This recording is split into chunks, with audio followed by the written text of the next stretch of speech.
in bookstores, you won't get it kind of new. So if you're out and you see a copy or a copy, just pick them up. You're not literally out there. It's all done. I mean, you need to get them. It is a classic reference book. It also goes for 32 degrees of masonry. It really talks about how these degrees represent certain series of philosophical, metaphysical, has a very strong section on numbers, language, spiritual language, also two things up here. Also, hopefully we'll get that's by Albert Pike. And there's a couple of pieces here. One is called Wheels of Light, a study of chakras by Bruyere, I think his name is Bruyere, B-R-U-Y-E-R-E, Rosalind. She did a research study with the division out of UCLA. She was clairvoyant. She could actually see auras, and she could also deal with healing through projecting on her own energy field and directing them to the energy field of the patient to affect changes in the patient's energy field. And so they did a whole documentary study on it. So this kind of is the volume 1 that talks about it. It really gets into understanding the electromagnetic energy field or aura of the human body and chakras. And another one is called Hands of Light, guiding into the human energy field. Again, it gets into breaking down, what is the aura, what is the energy field, talking about the different chakras, also doing the diagnostic techniques, but also illustrating how when we have various diseases in our human body, that those diseases actually can be used in our aura or energy field because those diseases are energies that are out of harmony. Disease is disease, which means energy is out of harmony. So that means that those who have systematized themselves such that they can use the energy field on the human body can see where there is disruptive elements in the body, cancers or stresses or whatever. It will register in that zone that's connected to the area of disease and will usually show up as discoloration between the whole body. But each of the chakras has a particular vibration, and so therefore it can be a certain color energy, and that color is all that in this situation of disease that it's all. So anyway, she gets into this, also talks about how you start to develop your own psychic sensitivity so that you become more sensitive to the energy field around you. Which are always there. Our consciousness, because we're so focused on a lower level of consciousness, we're not receptive. It doesn't register.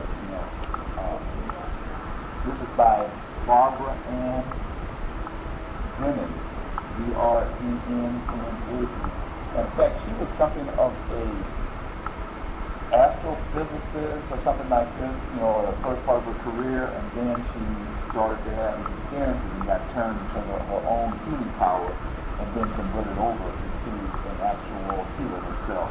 So she brings forth the scientific part of what she's actually doing and also the experiential part of actually being able to do it herself. It's an outstanding work in terms of really breaking down the real chakras and etc. We will only, again, I'll just introduce you to this material in a later course. We will actually going to go over a more in-depth study of the 7 chakras. That'll be later on. Okay. So we want to pick up where we left off when we were dealing with music as a cause of disease and a healing agent on page 248. 249.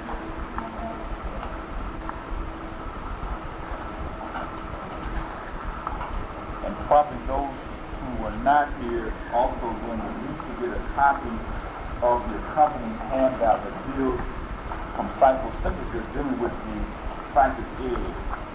It actually breaks down the dynamics of the psyche. We went over this last week, and I went over it because as we will touch on here, it actually starts to talk about spiritual psychosynthesis, inter-individual psychosynthesis, and cosmic psychosynthesis. So psychosynthesis, comes from this book here, from Robert S. Yogi's book called Psychosynthesis.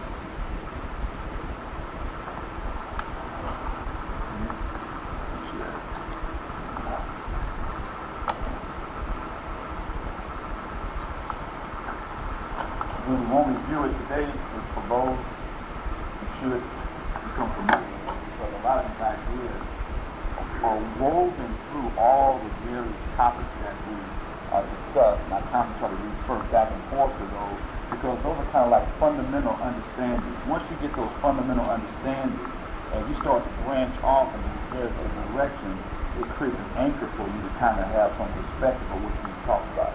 So I'm saying this, word to the wise, right? If I put it out there, it means it's important, it's supposed to be serious, you should look into it. If not, we say everybody goes to H in their own way. So, you know what that means, right? Everybody know what that means? Heaven or hell, right? Okay? All right. So, on page 249,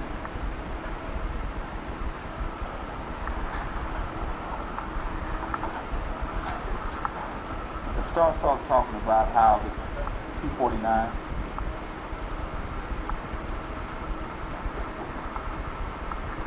Remember, we really was talking about how music stimulates and exercises influence on the unconscious or subconscious mind. And the less conscious the individual is, the greater the subconscious effect of the music. Because if you're conscious of what's going on, then your mind regulates what's coming into your consciousness. If you're unaware of what's going on, then it just bypasses your conscious mind because it doesn't act as a filter and goes directly to the unconscious or subconscious mind. When we're talking about that, we're talking about how a lot of music is played as background music in films. And so then how then one concentrating on the action of the film may not be conscious of the music. Which then the music then has a greater impact in reinforcing either positive or negative images that one is witnessing, because subconsciously you're being stimulated, but you're not aware of it. And the conscious mind actually sits on top of or floats on top of the unconscious mind. The unconscious mind is the greater quantum of energy of the total psyche. You kind of say it's probably 3/4 unconscious to 1/4 conscious. That means that the content in the unconscious mind has a greater influence than we are really aware of. That's why when one goes through some form of purification or initiatory process, one has to go back into their subconscious mind and recognize the various, we call psychic debris, all the junk that's still down in there that you don't want to confront consciously because it's painful or uncomfortable or whatever it is. And those represent one's demons or dragons. And so then, to the degree that one is unconscious, unaware of it, it's to the degree that one is still held captive to it. Because once you become conscious of it, you can be controlled. If you're not conscious of it, then you can't control it. It can also go right back in terms of people not understanding their history, then they don't really understand themselves, and they will never be able to control themselves because they're really unconscious of who they really are. So I always try to relate how what we're talking about here can be directly applied to our situation, because the bottom line, all of these activities is coming out of the Long Beach African Cultural Center, and the ultimate purpose is the raising of consciousness of our community and eventual liberation of our community. So, now,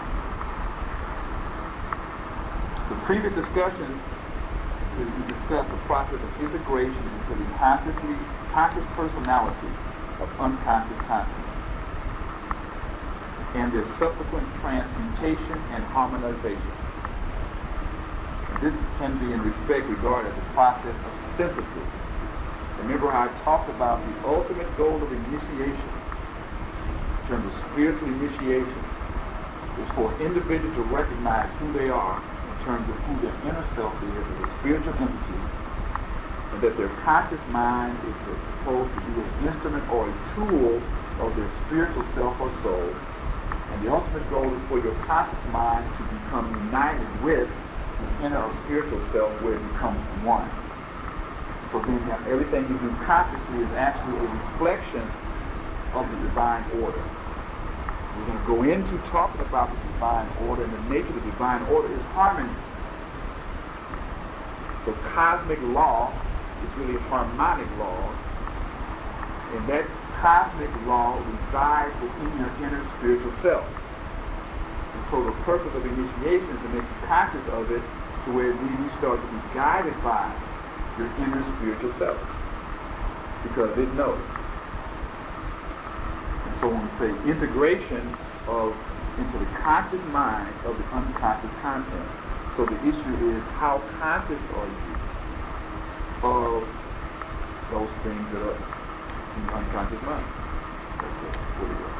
Is that a paradox there? How conscious are you of the unconscious mind? The contents of it? Which means if you don't make a conscious effort to go down and pull it out, you'll never understand what's there.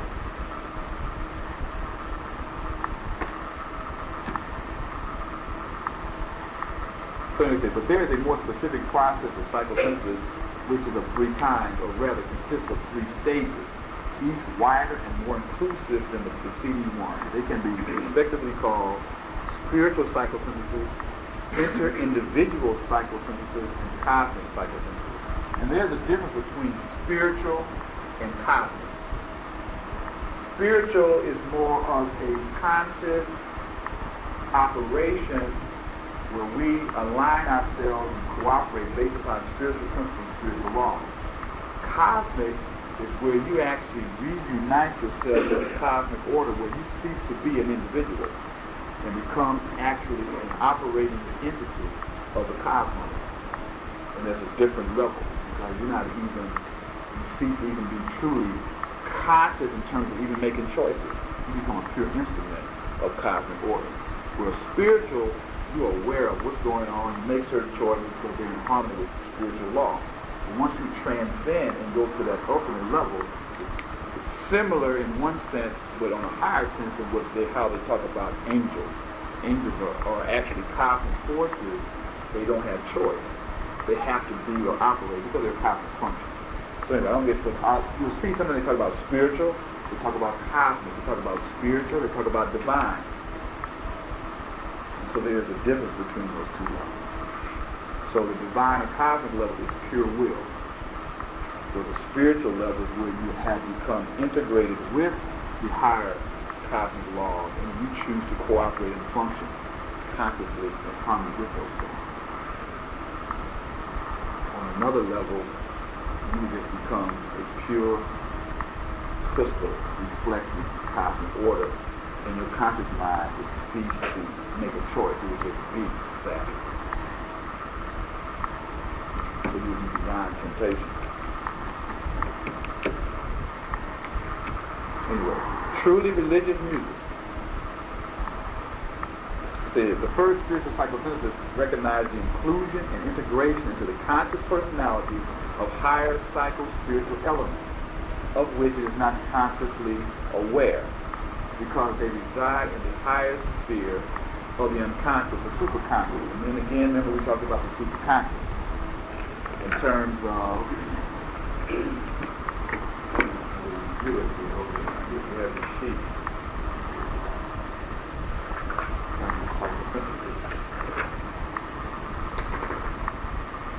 The higher unconscious or superconscious. From this region we receive our higher intuitions and inspirations, artistic, philosophical, or scientific, ethical imperatives or urges to humanitarian and heroic action. It is the source of the higher feelings, such as altruistic love. That means you love all living things, of genius, and of the states of contemplation, illumination, and ecstasy. In this realm are lately higher psychic functions and spiritual entities. This is the higher unconscious or the superconscious. And remember that each human being has each of these elements within their states of being. It's there. But depending upon your behavior, how you channel and focus your energy determines what you activate. So it depends upon what energy follows thought. So what are you thinking about? What are you entertaining as you operate day to day? You can still do mundane things in terms of shopping, picking up stuff, cleaning up the house, but it's in relationship to what are you doing? Are you doing it as a part of what you need to do relative to your higher work? It's something to be conscious of high spiritual principles as you do menial things, which then will help to empower you and elevate your consciousness. Or you can do menial things and be frustrated and pissed off that you don't want to do it, and all this stuff, and then you actually lower your energy. So again, I'm bringing this out because many times people equate spiritual living with being in a high state, like being off in paradise or something. No. It's being able to maintain that state of consciousness as you operate and do the necessities of everyday life. It's the highest order. Yes. Sure. Okay, sorry.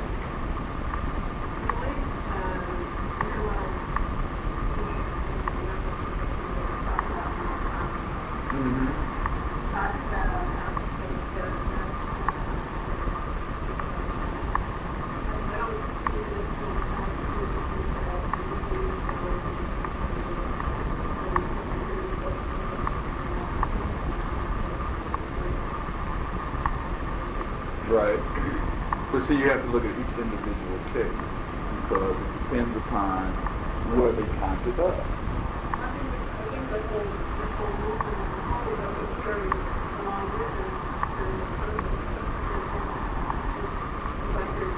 Certain aspects of it.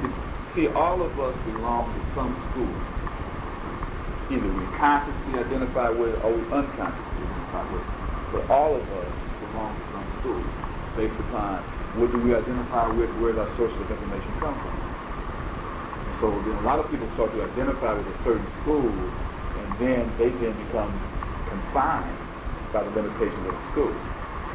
And I'm saying that to say that if you look at the Afrocentric community, it is not monolithic either. There's various camps or schools in that Afrocentric community, depending upon the body of knowledge we identify with. So I consider myself a part of the African community. Right. By and large, when you go around the world, right. That's the key. You have to ask them what they mean by that. I generally didn't know you were married to your black people.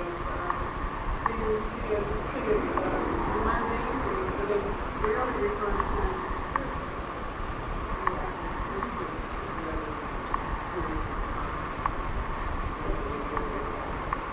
Again, I would say really you have to talk, you have to take it in an individual case. But I know certain people that are call themselves African centers who are very heavily involved in spiritual development and spiritual activities.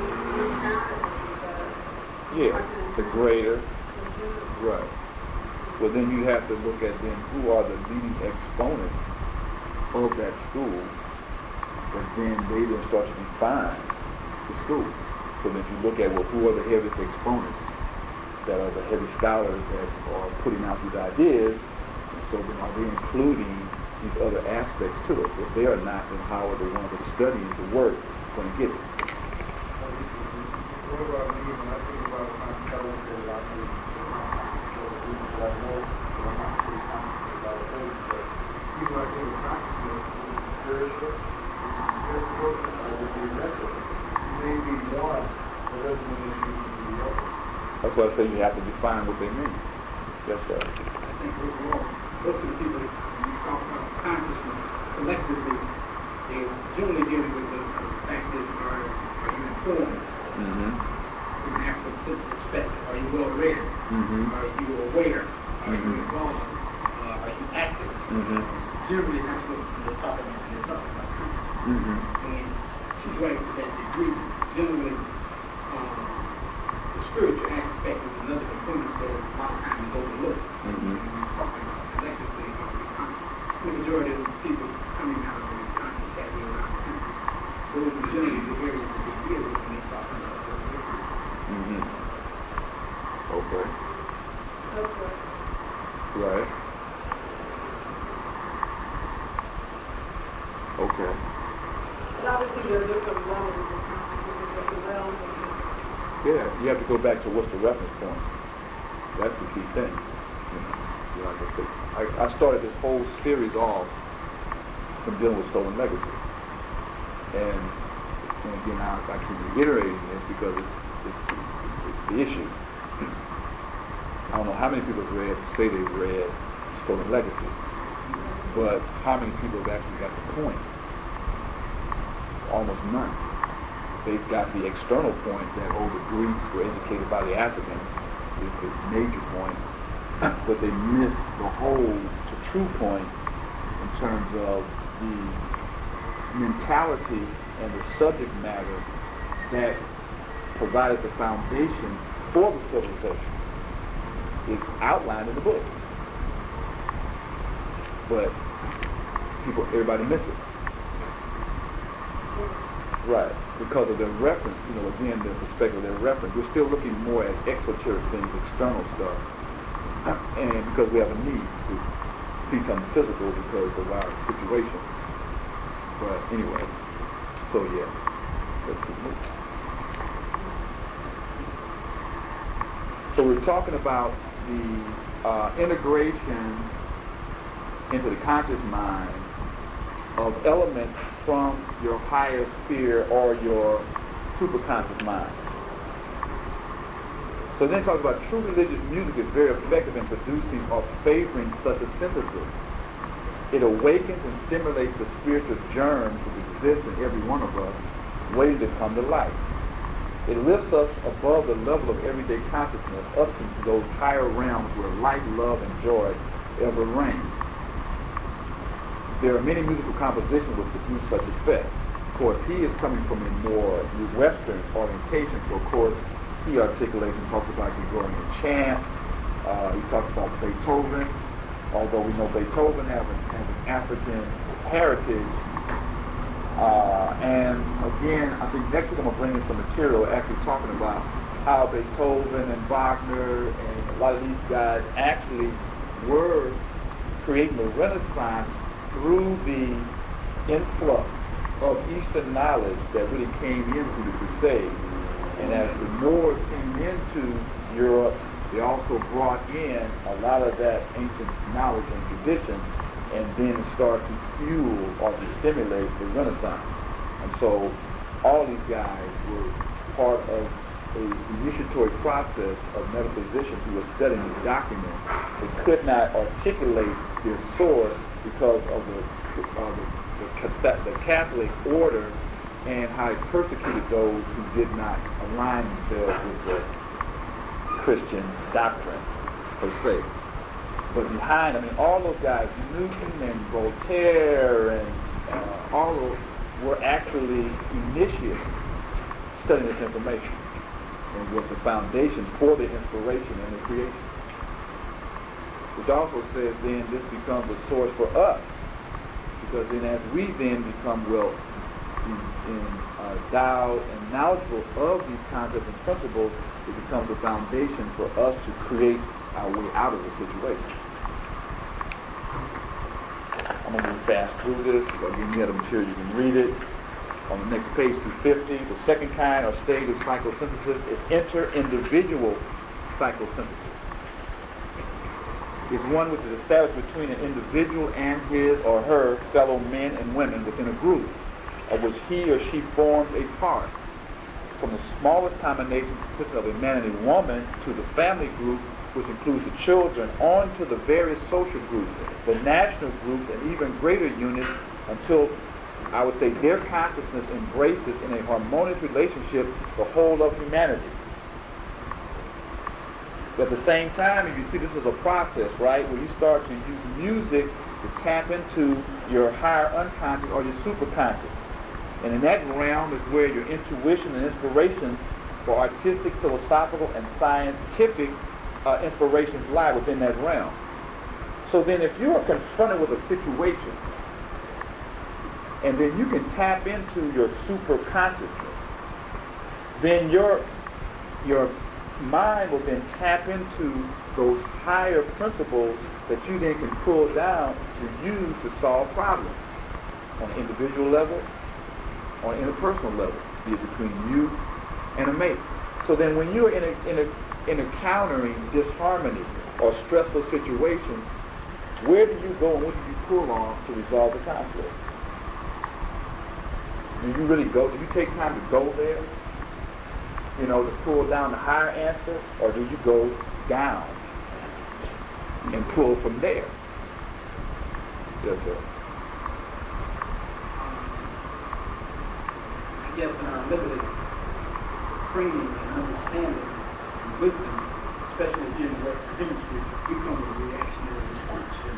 Right. And the results, the proof that is the results of what we get out of being in a stressful situation or a situation that is bringing about a level of disharmony, the results of what we get shows you we're not, I guess, we're not on the higher level. We're not even, we haven't developed that higher level where we're able to pull and roll and gravitate where we come up with the results that we need.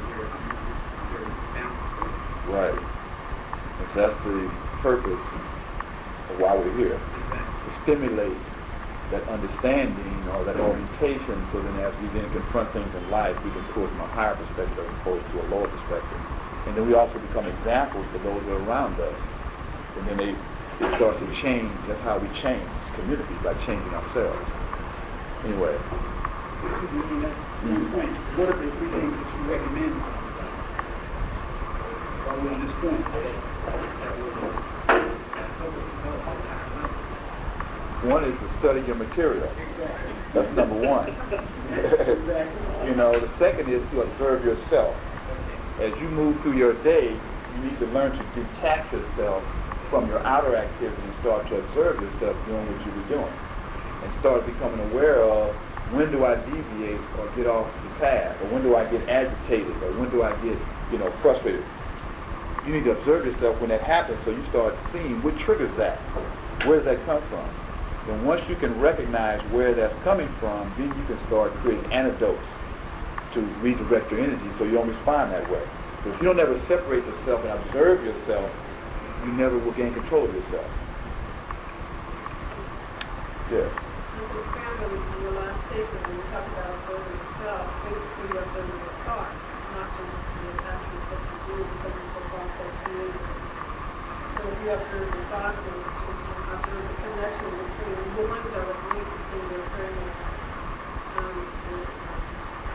the thoughts that constantly go through your mind and your outer experience. So when you observe that, then you will learn to monitor that and change it. But not only thoughts, you monitor behavior, physical things you do, and even how you do it, and you also monitor your feelings. Or really the three bases for the lower. The lower nature is based upon your physical, your emotional, and your lower mental activities really represent the lower self. And those are the three entities you need to learn to gain control of, because they're really vehicles for the expression of your higher self as opposed to them directing how you use your energy. Because even how your posture, when you find yourself slumping and how you stand and sit and walk, all those are indication of you. So why are you doing that? Because they have a physiological consequence, because when you sit wrong, it impacts your internal organs, how your energy flow, which eventually affects how you feel and how you think. But also it's an expression of where your head is at, what you think about yourself too. Because remember we talked about, read the last issue, the prior issue of the knowledge book, where we talked about the psychological laws. And physical behavior has corresponding thoughts and feelings. And so if you carry yourself a certain way, it has corresponding thoughts and feelings that are reinforced. Because you can tell when somebody's feeling like ashamed, their body posture reflects that. And so then that means that their emotions are going to also, and every time you do that, it creates or reinforces neural track in your brain that make that behavior become easier to do. So you can consciously alter your behavior and then create a corresponding or an alternate literal neural track in your brain that gives you an alternative behavior. And eventually, if you perpetuate it, the other neural track will become less and less traveled and become less and less efficient and harder for that behavior to express itself.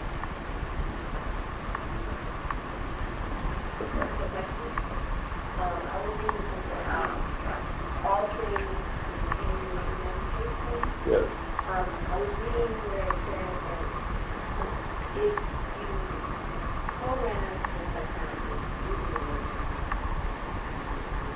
if you program, or you do something and you use your emotions and you wish that you could have gone back and changed or you want to share some of your words with it.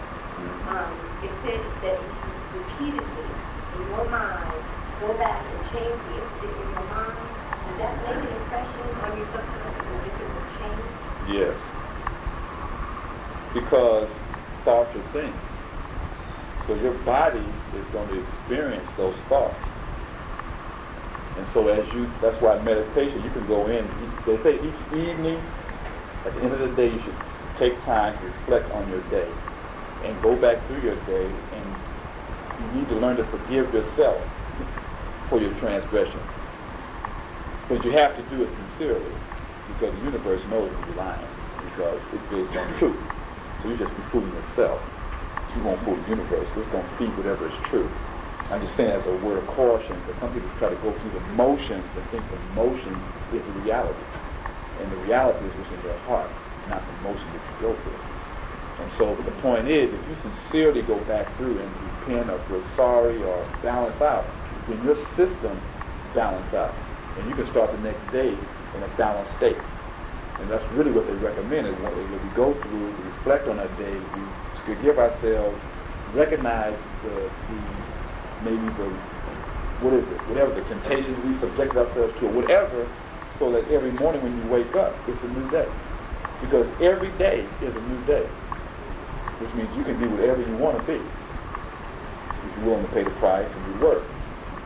So you're not held captive from your past. You're only held captive from your past by holding yourself captive to it.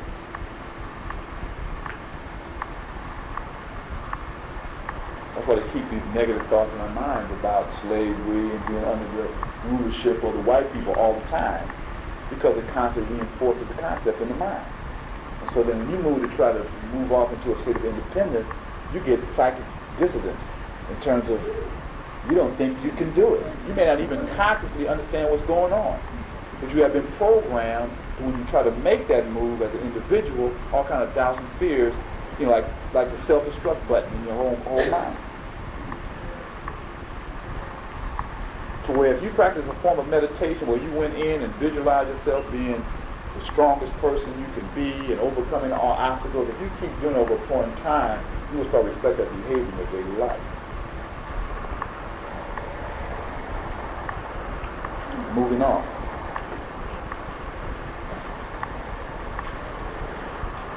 So we talked about such inter-individual psychosynthesis is promoted by all music which expresses collective emotions and aspirations.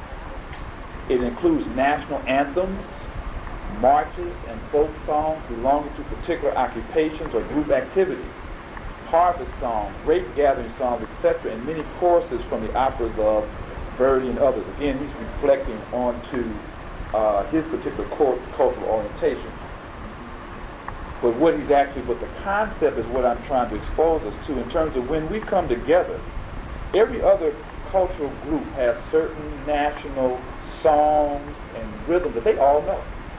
And when they come together, they can start singing or whatever. We come together, black people, it's like, we don't have a common, we're trying to get this national black anthem thing going, but everybody here, we couldn't even sing all the words to them or nothing. So that in itself is dissonance in terms of a direct reflection of the cohesion of the group. And a conscious thing that should be done is for groups to learn common songs and chants and music that they all know and can do together, because the process then creates a cohesion amongst the group. That's why if you go back in traditional African society, you know, it wasn't an entertainment thing when the drummers came up. It wasn't like entertainment, like a show. It was community. Everybody started playing the rhythm. Everybody could dance. Everybody could sing and do call and response. And that became a collective healing for the total group. Because you emerge into the highest of the collective, which enables you for a period of time to not to be resonating or vibrating at your own particular problem. So it creates a healing, because then it creates kind of a balance to you when you come out of it. You kind of feel energized and fortified. That's why people love to go to church, in terms of the spirituals and that, because it creates a collective communion between them that elevates their consciousness. The only negative of it is that the orientation of that school ties them into a white Jesus and being cooperative and like sheep to the system and not really being revolutionary. Yeah. Right. But the principles that are being used are universal. Right. That's why faith, it has in the piece I handed out last week, Magic, Sorcery, and Medicine, talks about faith and the power of faith. Regardless, that's why they can work miracles or apparent miracles. We can talk about the metaphysics of what makes it happen because of just the pure faith that they have. Because of the power of the human mind, that when it believes something, it can transcend and create seeming miracles.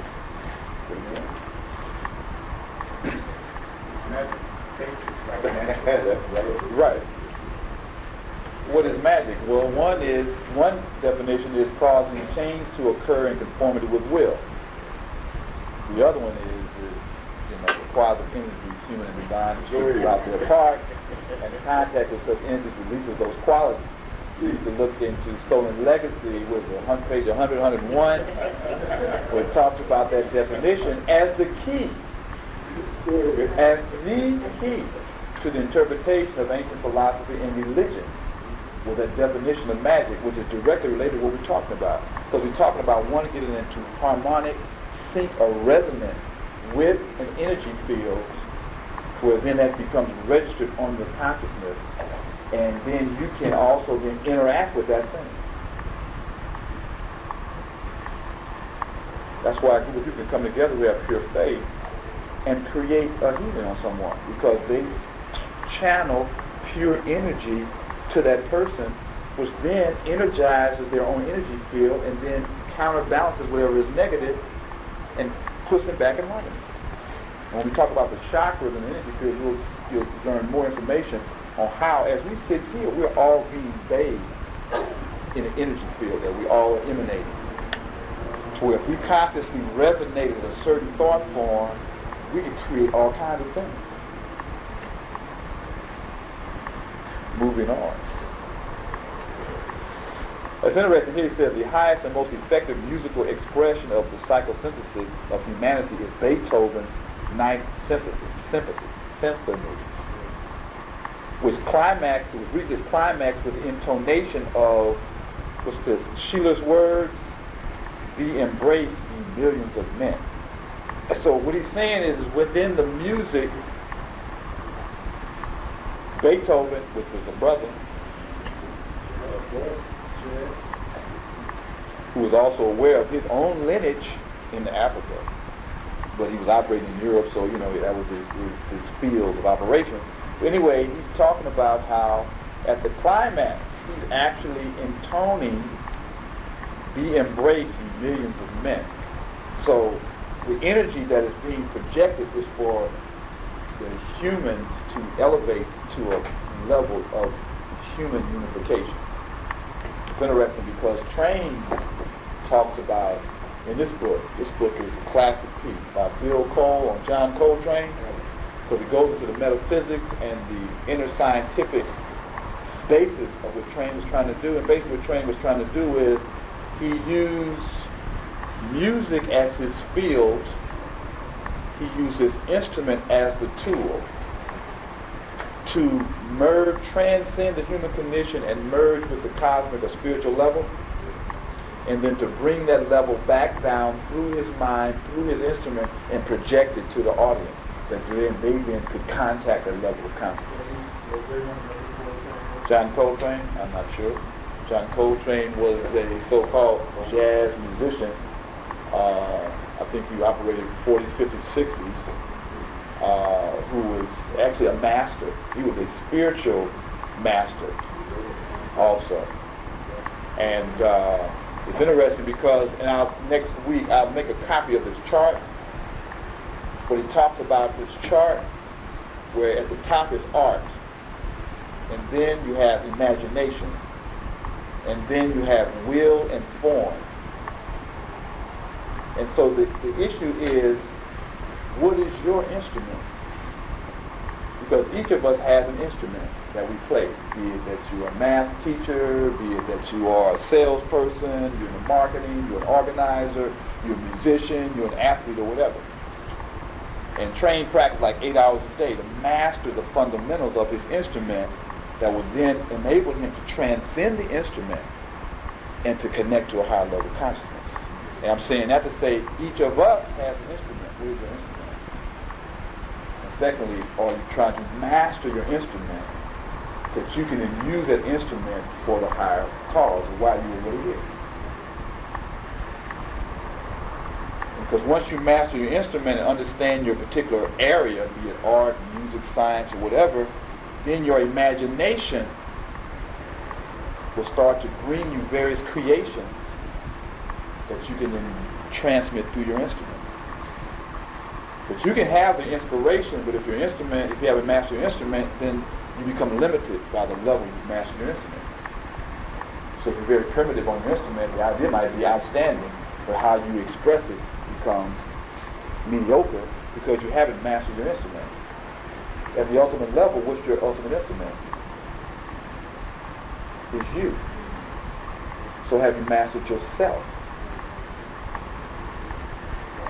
Right. And that's what was over the temples. Man, know thyself. That was the whole point. So this is get it. That's what wine has it. So patronize. That's what wine. Maybe we need to order this over at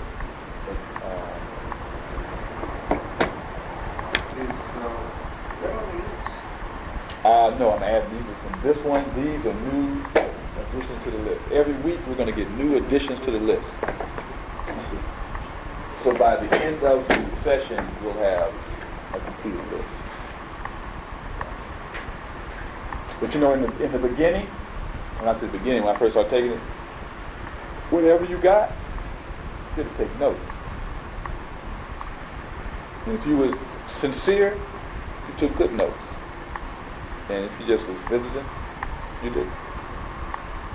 So I'm just saying the bottom line, if I don't give you nothing, I'm giving it to you. Because old school was mouth to ear.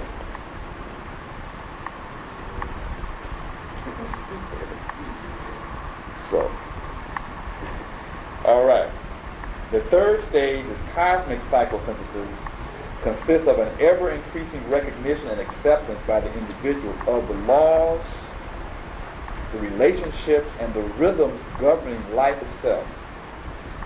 In its widest sense, it could be called the discovery of and the tuning in with the harmony of the spheres. That means one starts to consciously participate in the great life of the universe. Which then means, do we know where we are in time and space? Do you know where you are in time and space? Do you really know what time it is?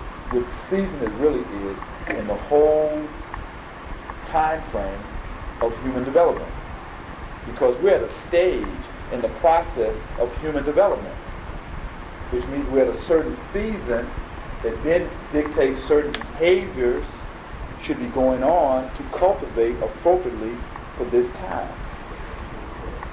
Right. The key word, we're Age of Aquarius.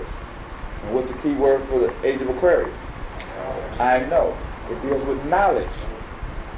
We're coming out of the Age of Pisces, the last 2,000 years. And the key word was, I believe. It dealt with blind faith. So we're moving out of blind faith into knowing and knowledge. And so the key is, what do you cultivate? Are you cultivating knowledge?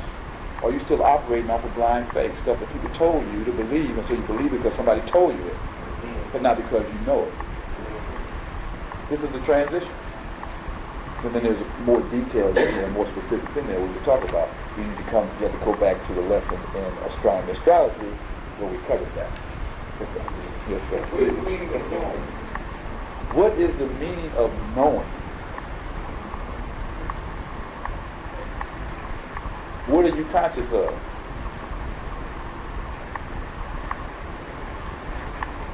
And what is the basis of the consciousness? Is it based upon your direct experience with it, and so you know, or is it relying on someone imparting it to you, but you haven't validated or verified it in your own experience?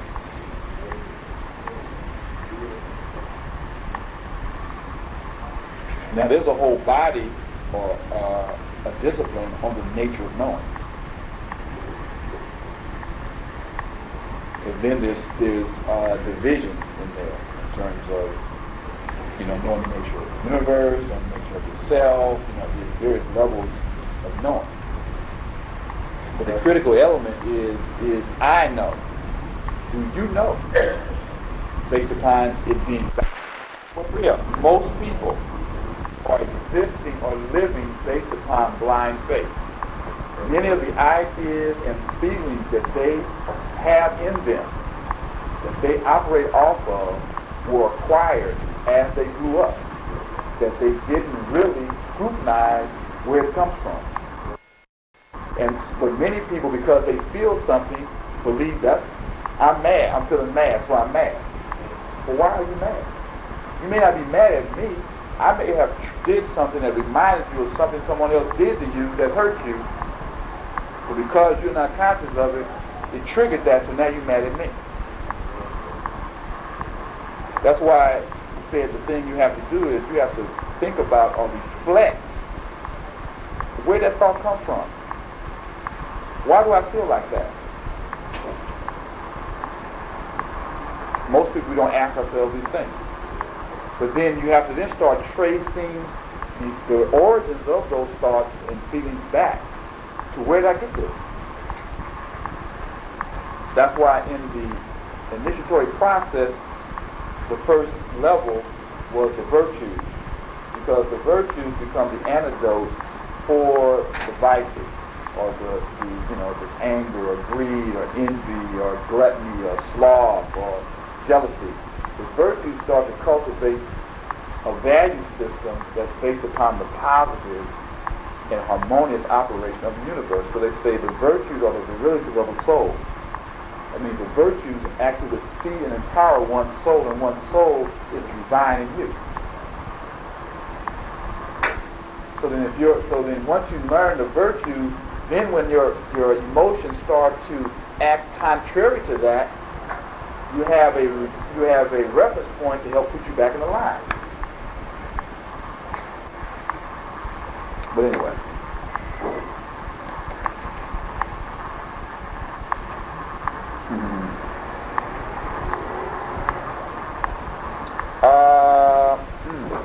I want to go up to 251.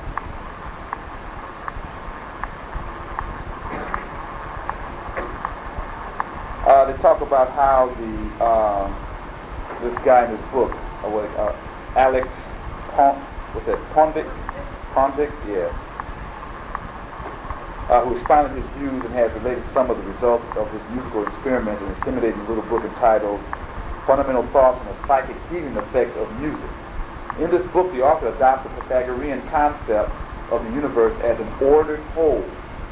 The cosmos is built according to harmonious, and that means musical, laws and proportions. This is the key right here. Because you keep seeing me, you say, this is this is supposed to be on music, how come we ain't talking about playing music? But I'm trying to show how music is dealing with harmony, and harmony deals with geometry, and geometry is the G from which God comes from. That was my daughter was saying something about if he was a real G, he would have ran that light. I said, no, if I was a real G, which I'm trying to be, I'm going to act in harmony with a higher cosmic order. So they don't know what a real G is. That's why I'm talking to you. So next time you break them off and let them know what a real G is. Although sometimes the situation may have called for me to run that life, and I would have ran it. But this wasn't one of the situations. But the point I was just, she said, I was just playing. I said, you were just playing, but when you play, it also reflects something. And so we relate back to that. So, but also, I'm also showing you how I take this stuff and try to apply it to our everyday situation, because that's what it's really all about. And that's what the G is really all about. Also, people articulate ideas that have metaphysical truths in those ideas. But because they have not been trained to see the inner meaning of what they say, they're actually projecting the solution to the problem. But because they see it on the outside, it's negative. But if you can look at the inside, you can actually see the positive solution of what's being projected to a negative situation.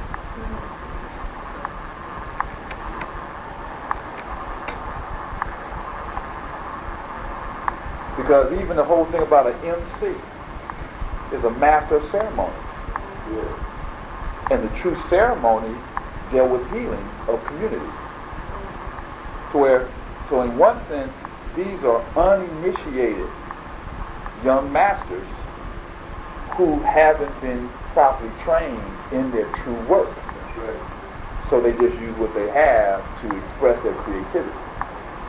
So where if we controlled our society as they were youngsters exemplifying these characteristics, we would have pulled them off and sent them to the appropriate school to give them the true tool that they need to really be who they're supposed to be in the community.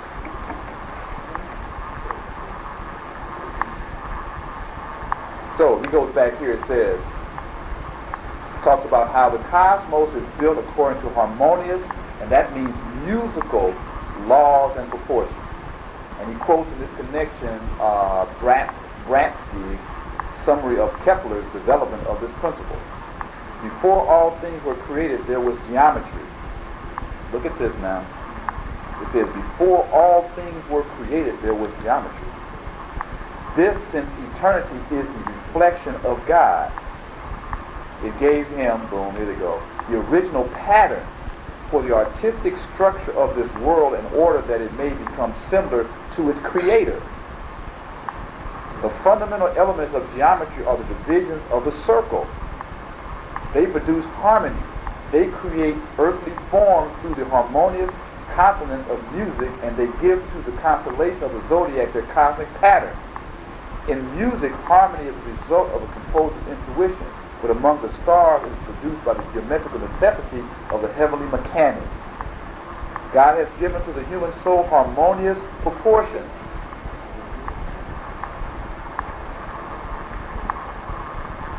It goes back to magic. The qualities of entities, human and divine, are distributed throughout their various parts.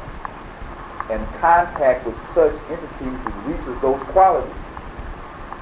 Which then, if each of us has the operation of the divine or the cosmos or the creation in us, by us going inside of our own selves and contacting the divine element within ourselves, it then releases the quality resident in the whole. That's why they said, man, know thyself. Right. The solution lies within our own selves. If we can just cut through or get through all the, I call it psychic debris, and really make pure contact with our own inner self, we can solve all our problems. It lies within, not without. Which is then a direct reflection to our community. Our problems lie within ourselves, not outside of ourselves. We ain't got to get nothing from white people. But we have to get harmoniously hooked up amongst ourselves. Yes, ma'am. So then, if the girls and gentlemen have a perfect mood and they're really assured on this level, right. We would be like one people. Right. Right. So you know part of what that has to be done. That's why we're here. We're trying to stimulate that conversation. And so as the more each of us becomes well-versed and grounded in the information, the greater your influence becomes, and all these little circles start to create these, why these are circles, and pretty soon all these circles start to interact, and then it creates one body. We could actually start sitting around doing stuff, you know. We could take certain little chants, right? And we could say, we could take this one, and this chant is cued to this key, and wherever we go, we just gonna hum it and do whatever, you know, wherever we do. And watch. After, you will see effects happen. You then can translate that into images, into colors, into foods, and we can wear certain colors, certain this and that, and do this, and after a while, you will start seeing change occur. Then if we took it and looked over a long period of time, we could then create a musical composition.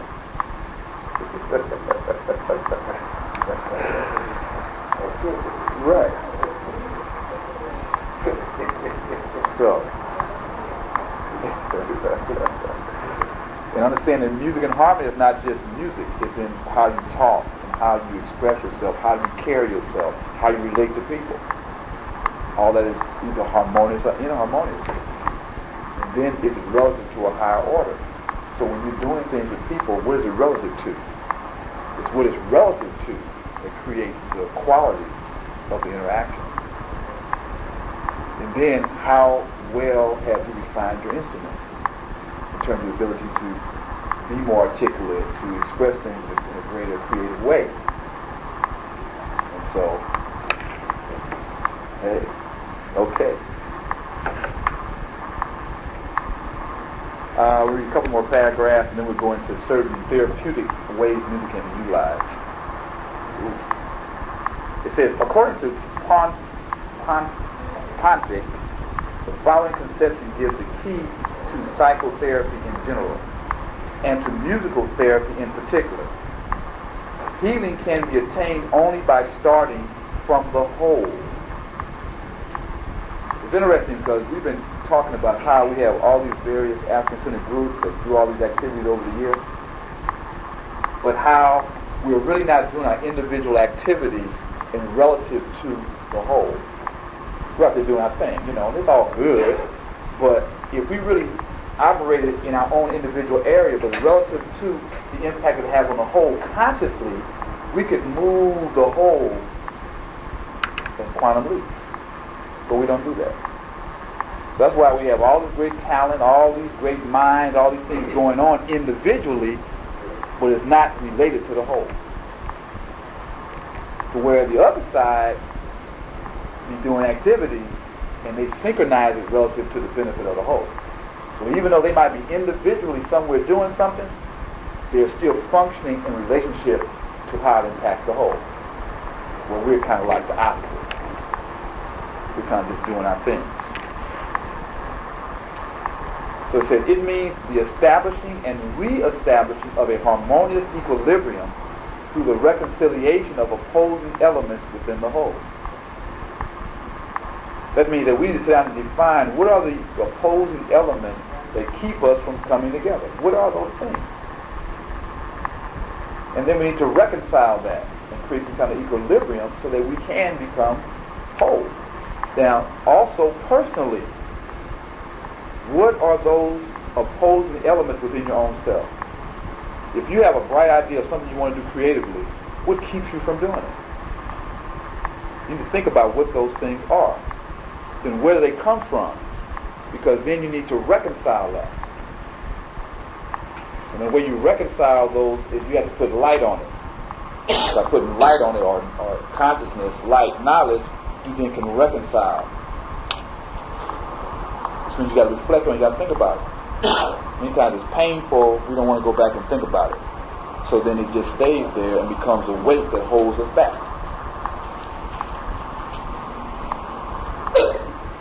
It says, thus the healing process of psychoneuroses can be indicated in musical terms as a progressive development which brings about or restores the fundamental harmonious chord. If you don't know your history, you're not going to know your fundamental harmonious chord. So how do you know what you need to restore yourself back to if you never knew where you were?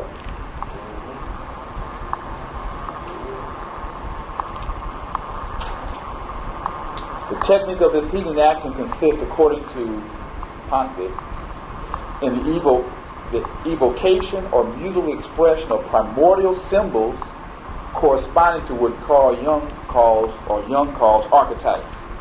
This is heavy.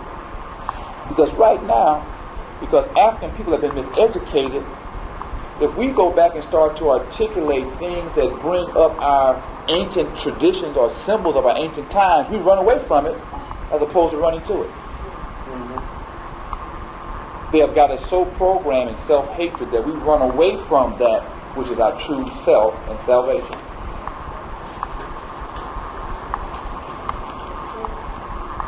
Which then means that a part of the healing process is the re-expression of these primordial symbols. And a lot of things like Kwanzas and things like that, but even those of us that are operating within these activities are not operating them inside from this level of consciousness. We're not sitting down looking at the event and looking at what the prime symbols need to be, and then creating ceremony and occasions that promote and develop those ideas. So in a very tactful and very strategic way, that has to be eventually forced at certain times and at certain points in the population to reorientate ourselves back to that level. Right. I'm saying especially if we have been so thoroughly wrong, and the masses, it's reflective in the masses of the people, right, that the only way to get them back to it, since we run away from that which would benefit us, is that it almost has to be forced on us. They're very strategic and very tactical. Forced, or it can be creatively and innovatively done. That's what I said. This is what I said when I said strategically and tactical. Right. Okay. Well, one view of deceiving people, because if someone has that type of knowledge and they're trying to coordinate something so people knowingly would run away from it, and you coordinate this activity using all these and stuff like that, and there are a few people that might be a little conscious of it, they would, how can you, what are you saying? You're telling me that it's okay to go ahead and without people's knowledge, incorporate the knowledge to them without them readily knowing. But yet still, if someone would attempt to do that, it would be accused of deceiving people and doing some of the same thing that religion does. So see, it gets back to the skill and the sophistication, the creativity of the creator, the creative person. Because you have to know your audience, you have to know your market and their behavior, and you have to structure your event, activity, product, or whatever where it can be digested by them. It's like you can't go get somebody that's been eating meat for all their life, all of a sudden put them on a long fast. They're going to go through a traumatic experience. So then you have to wean them and do a transitional thing. Right. And if you then also educate them along the process to the benefits of this and how it can really be of a greater benefit in terms of being more productive, being able to overcome certain obstacles, become creative, even your life will become better in terms of relationships, in terms of your capacity to generate revenue. Because once you tune into yourself, you then can become more conductive, more productive, and constructive. So you just can't take it singly. You have to be skillful at how you do it. But in fact, the deception should concern what you can say is our own wrap around the things based on the deception we go out into all that. They do the media, through the education system, and government, and so on that. Right. So to me, I really believe because the age of Aquarius is the age of knowing. It's the age of the revealing. This is the age where the mass mind will become aware of inner principles that have been guiding civilization in the past. It really, at that time, was only resident in a few. The few initiates who were the leaders, the controllers, had the inner knowledge, and the masses just basically followed in line.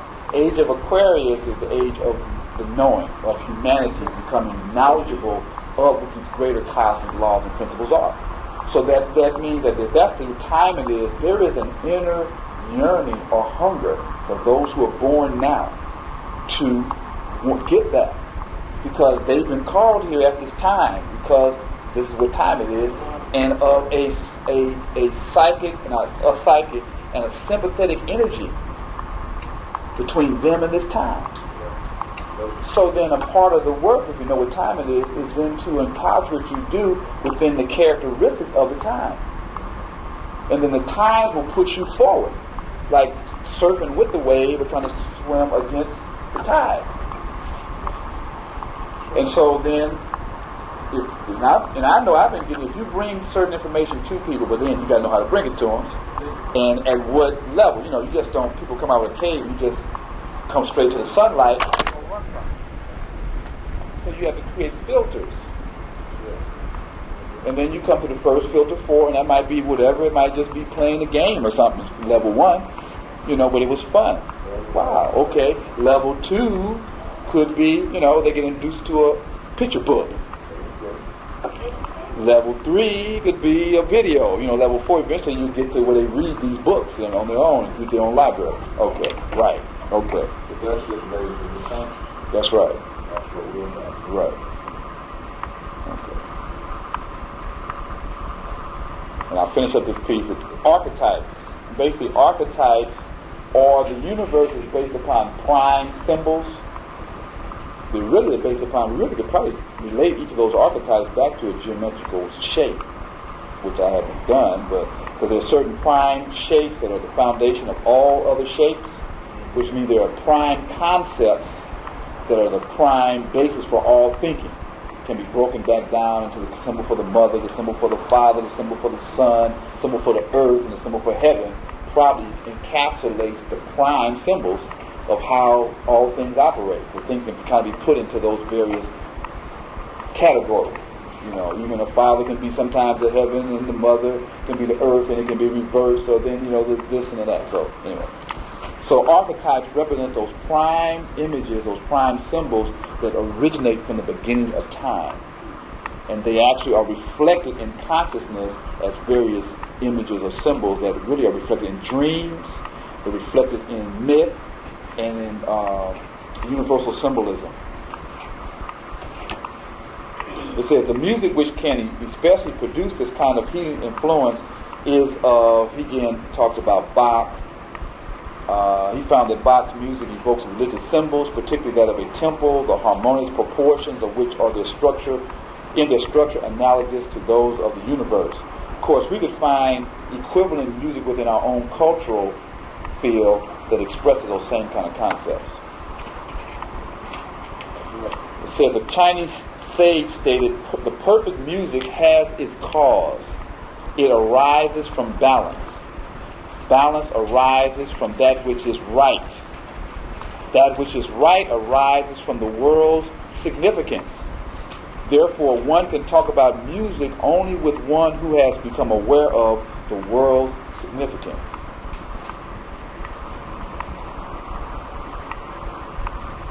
Again, many of these ideas, you really need to go back and really think about them and kind of like reflect on them. Because if you can kind of get some of these basic ideas, they can become guidance in terms of how you operate, how you keep yourself in balance, even how you start responding to music and various other harmonious expressions. Anyway,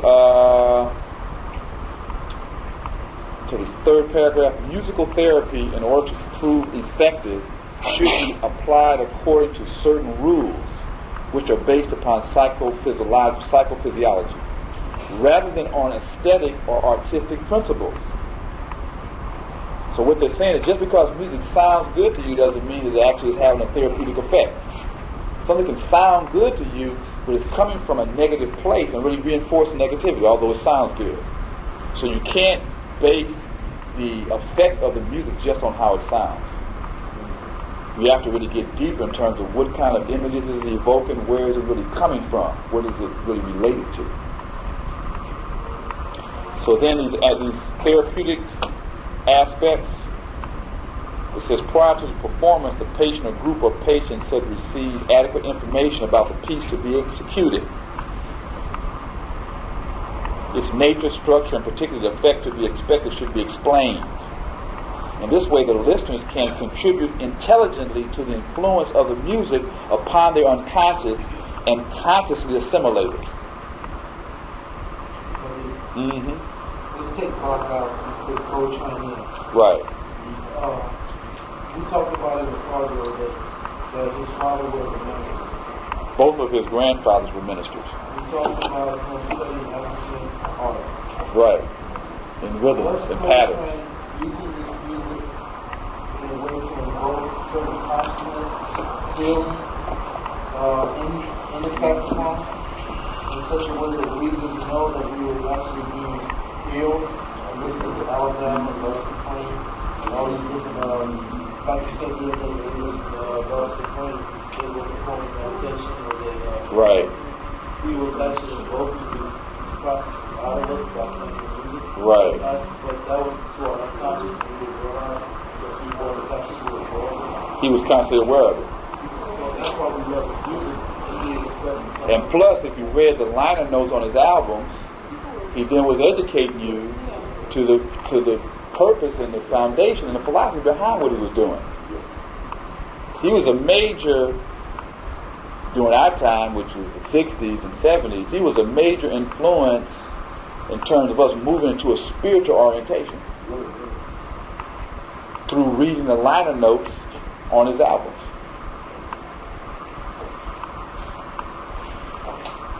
Although we were sitting around getting high, you know what I'm saying, and having discussions and stuff, you know. But our perspective was changing. But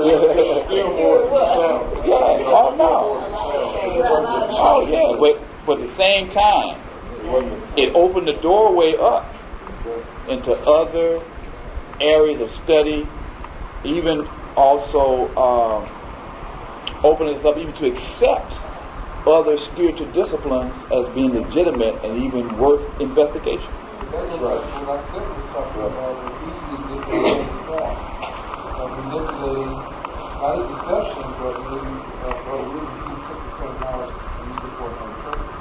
I'm not saying I call it deception, but he was aware of what he was doing. Right. But he was also educating people to what he was doing. He was educating people.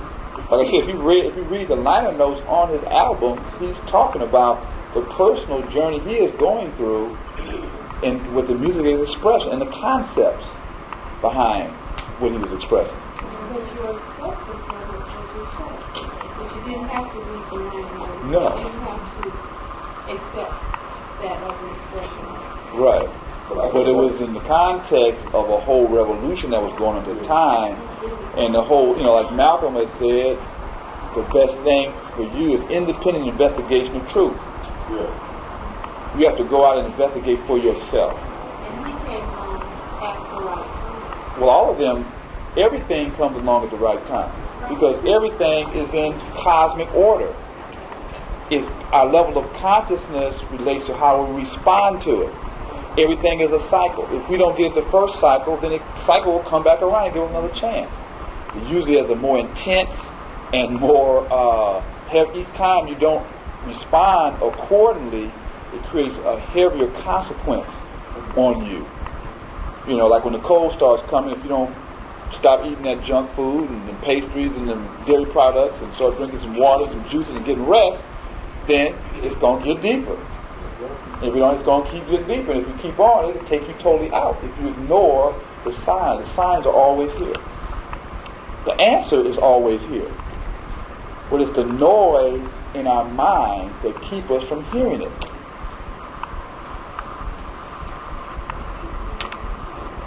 See, Bird came to, he was making the same statement. But you see, the difference was that when John came to, he just elevated, just took it to another level and started teaching. And Bird was in it. Train, he talks about how train became the synthesis of all those guys that came before him. He actually, he studied all these guys, and he learned their unique quality, and then he synthesized it and expressed it through his self. I was trying to, and I'll look through this stuff next week, and I'll pull out the things he talked about in terms of what he was constantly doing.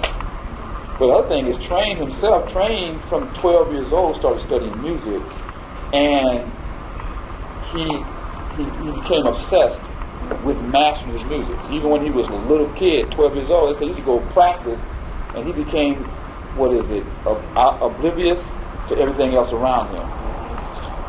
He just totally became consumed in trying to deal with what he was searching for and being led through the music. I wish I had the mind that the most point is really like a journey. Right. We're talking about before the end. Right. Right. I feel it, but I wasn't really sure. But there were a number of because even Jimi Hendrix, if you get into him, that started articulating certain metaphysical and spiritual concepts through his music.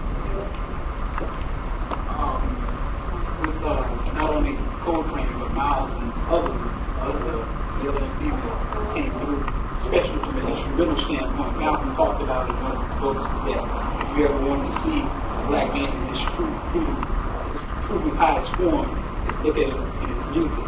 And I'm paraphrasing, of course, but right. He talked about that's really where you see him in his highest spiritual form, and he really showing his creativity. That's where his is. And this is one reason why we've been able to develop that even more so here in the Western Hemisphere and take it to a higher level of consciousness and even dealing with it from a spiritual standpoint, because that was really one of the only avenues that was acceptable, and we really thought all in all into the development, but not just Coltrane, but all of them. Yeah. But Train has a unique role in that he really went back in and truly articulated the metaphysical and spiritual foundations and totally dedicated himself to become an instrument for this. And but again, you can't separate him from all his peers and those before him. But he has a special role when you start studying his philosophy and things that he was into. All of them have contributions to make, and again, that's just what I've been, picking up. So each of us will have those that strike us in a particular way. Check out his sons I heard about that. What seems to be a lot of emotional unrest with all these people in there, and the fact that they die so young, and sometimes so tragic. Because usually their early lifestyle, Coltrane he was hooked on heroin and became alcoholic, in his earlier days. So those lifestyles take a toll on the physical body, and then when he got so intense in his music, eventually, you burn yourself out. But it's like, once you go to your level of pure expression, physical existence is secondary. That's right. That's why a lot of them do burn out or be like shooting stars, because they put so much and intensify so much in a short period of time that the physical is not able to contain that. Right. Well, could that be because they're taking an unnatural walk to that level through drugs, for instance? Because people like you, the way you take that on. Yes, lifestyle.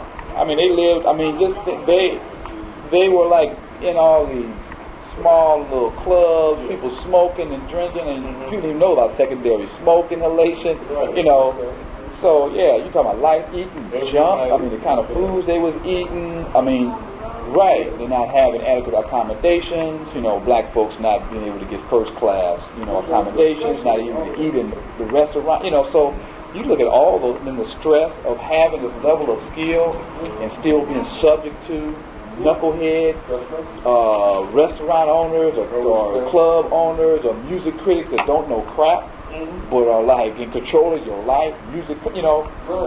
So all that again weighs on the physical, which then means you learn to control the means of production. But that's the black tax. See that people pay. Are you projecting some kind of a solution? Saying creating a black tax? Who would manage that sum of money? You got to have a trust. You got to have a body of people that develop a trust that they do it. But anyway, let's finish this so we can get through this. We've been on this thing 3 weeks now, so.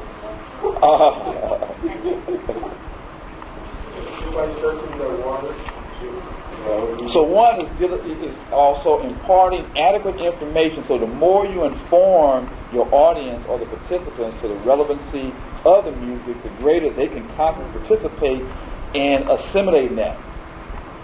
Or they can consciously defend themselves from assimilating it if it's negative. The second piece is to relax as much as possible before and also during the musical performance. This too helps to open the doors of the unconscious and to receive the full benefit of the musical influence. Also, such relaxation can be induced by a comfortable physical position, by subdued illumination, by verbal suggestions made by a doctor or to yourself, and also by a short introductory musical piece of a soothing nature. Even subsequently, one wants to produce stimulation or joyousness through appropriate pieces. So it means you can prepare yourself, almost like a meditation. Which also means that we could set up musical experiences at various events that bring in these various therapeutic qualities and really create a very significant impact on the participants. Well, this information is well known by people who market and there you go. So now we're trying to become well known so then we can utilize this for our own personal and collective development. They know how to make you cry, they know how to make you arouse you. That's right. That's right. The right dosage is of importance. A musical treatment should be of short duration in order to avoid fatigue and therefore possible defense reactions. So thus we have these long, drawn-out sessions. That's right. Although people are sitting there, they're not there. Blow you away. So we need to take some of this into consideration in terms of how we plan events and activities. That's why the Baptist Church gives you 3 songs. Hey, we need to take Then some. the preacher comes up. Hey, there it is. Repetition. Repetition can be and has been found to be helpful. So it says the repetition seems to act like a gentle massage if properly done. However, we should remember that repetition of motifs in small sections is often adequately expressed in the composition themselves, and that if repetition are too insistent, they become annoying and even obsessive. So repetition. The next is volume or loudness of the music should be carefully regulated. The desired effect is produced by the rhythm and other qualities of the music previously mentioned, tone, melody, harmony, and tremor, and not the amount of sound, which when great is apt to tire or jar the nervous system. Also recommend that one should rest for a while also after hearing the healing music. Again, he's talking about how he's dealing with people who are in dis-ease, how they can actually use music as a therapeutic quality. We also can use these same benefits because we are also in disease or dis-ease as a people. It says, due to the fact that the unconscious is not only active spontaneously during sleep, but also receptive to outer influences, musical therapy can be applied during the patient's sleep as well. The fact that music does affect the unconscious during sleep was proved many years ago by a series of experiments made by one of my co-workers, Dr. Stephanow, while using the following technique. After having performed a piece of music during the subject's sleep, he awakened her and asked her to tell him what she had been dreaming. He found in every case that these dreams had been definitely affected by the nature of music performed. It's interesting because then what if there's certain kind of noises in your environment? Yeah. So kids are sleeping in rooms and around there's arguments going on and violence and shouting and gunshots and helicopters and sirens going all around them. Then that's an influence in their subconscious mind. Right. Right. That's right. That's right.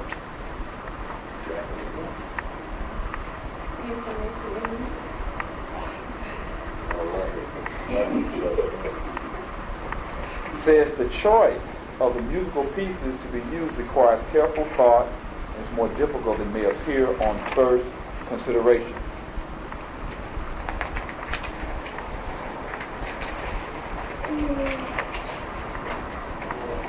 Says it, he talks about selecting music that is socially and culturally related to the listener. But the main effect of music is on the unconscious, and that to some extent the unconscious is independent of the conscious level and accomplishment of the personality. So the main effect of music is on the unconscious, and that to some extent the unconscious is independent of the conscious level and accomplishments of the personality. That means you can still impact people regardless of the level of so-called cultural sophistication if the quality of the music is still tuned in, because it's still going to affect the unconscious mind, although consciously you may not understand or relate to it, it still will have an effect on you.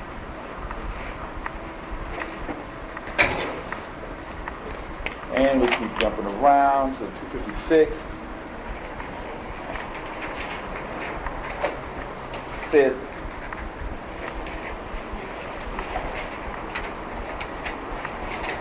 so the topic says, there is one type of music that can be safely applied with satisfactory results in all cases, regardless of the patient's difficulty in the physical aid, and that is kindergarten and folk music. So you're talking about basic kinds of rhythms that are really appropriate for children, again, from a folk culture, not this modern stuff, that are have universal effects, because usually every adult was once a child, and certain rhythms are still embedded within their own psyche. That's what we try to do with traditional music, even though we are no longer experiencing that music, because that music goes back into our ancient memory. By us constantly making people more aware of this music, eventually it can also realign them and reconnect them with a part of themselves that they have forgotten or no longer associated with. In the future, the development of musical therapy may make it possible for musicians who are also psychologists or doctors to compose special music aiming at different or definite therapeutic effects. Then it talks about combining musical therapy with other kinds of treatment, in terms of how they are using music in the dental office along with anesthesia to help lessen the effects of pain. They're using music to help stimulate recovery after surgery, because it lowers the body's agitation level and relaxes the body, which allows the immune system to kick in and to be more effective. Why do they play music in the elevator? I don't know. It probably may lessen a person's attention on claustrophobia and stuff, because the music can kind of divert them just being in these small places, these small walls and type of thing. You know, yeah. Right. So you could drive somebody crazy, you get them in an elevator and lock the door and play a certain kind of music in there. You could drive them wild.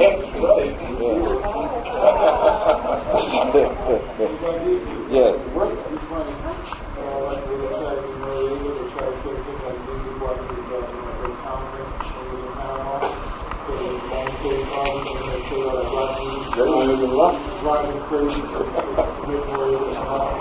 You know, a lot of traditional Africans, when battle, especially when they were battling, the traditional battle, use musical as a psychological effect.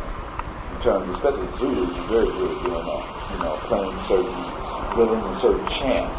It created this kind of mental set. They would like chant all night before they went into battle. You couldn't see them, you know where they were coming from, you just would hear the sound.